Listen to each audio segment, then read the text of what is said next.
है कि 1991 ने इसको फुल स्टॉप लगा दिया था। अब वकील साहब आएंगे, रिजवान अहमद साहब, कहां रुकेगा? शुक्रिया। कैसे रुकेगा? शुक्रिया। जय हिंद, वंदे मातरम।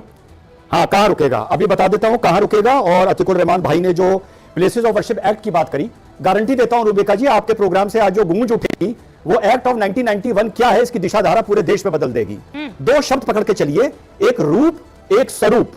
अब मैं जानबूझ के ये टोपी लाया हूं। अब जब मैं ये टोपी लगाता हूं तो मैं रूप से दाढ़ी भी है, मैं बिल्कुल मुसलमान लग रहा हूं आपको, वही देखिए बता देगा मुसलमान है। अब मैं ये टोपी हटा देता हूं, अब मैं ये पहले तो ये टीका लगाता हूं और उसके बाद मैं ये भगवा वस्त्र धारण कर लेता हूं। अब मेरा रूप क्या हो गया? मेरा रूप हो गया ब्राह्मण का रूप, बनारस का ब्राह्मण। कहने का मतलब यह है कि रूप बदले जा सकते हैं, स्वरूप नहीं बदला जा सकता।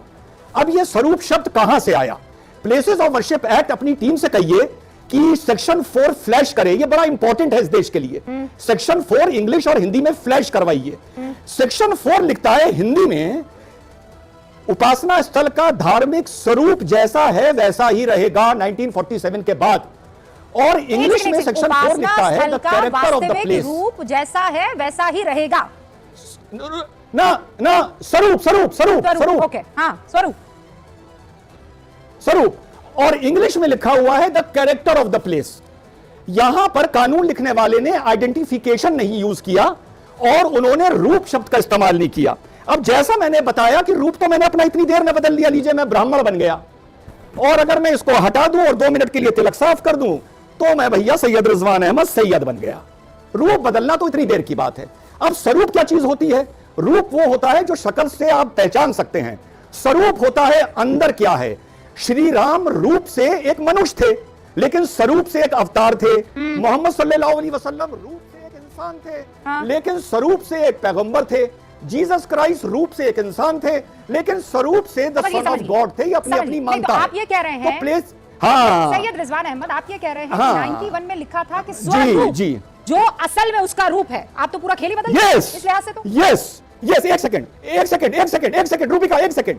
और अगर कोई ऐसी मस्जिद है जिसको तोड़ के मंदिर बनाया गया है, और कोई ऐसी मस्जिद है जो मंदिर तोड़ के बनाई गई है और उसमें उसके अवशेष मिलते हैं, तो रूप उसका मस्जिद का हो सकता है, लेकिन स्वरूप उसका मंदिर ही का कहलाएगा।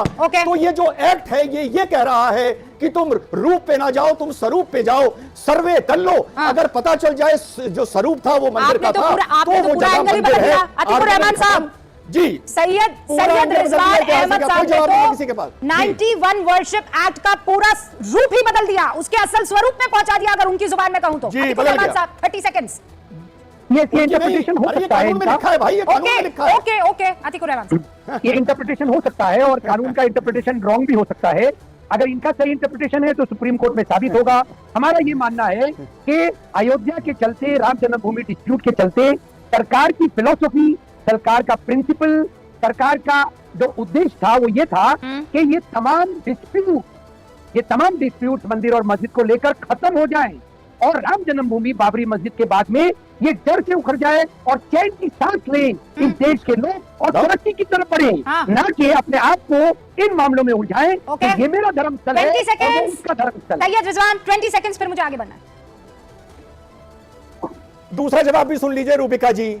सेक्शन 2 में लिखा है no person can change the character, no person, और हिंदी में लिखा है व्यक्ति। अब अतीकुर रहमान साहब बताएं, क्या कोर्ट पर्सन है, क्या पार्लियामेंट पर्सन है? पर्सन का अर्थ क्या है? यह विवाद तब खत्म होगा अतीकुर रहमान जब आप एक जगह के स्वरूप पर जाएंगे। रूप से यह विवाद खत्म नहीं होगा। मामला रूप और स्वरूप पर आ गया है। अब 2 और मेहमान और उसके बाद में डिबेट को ओपन कर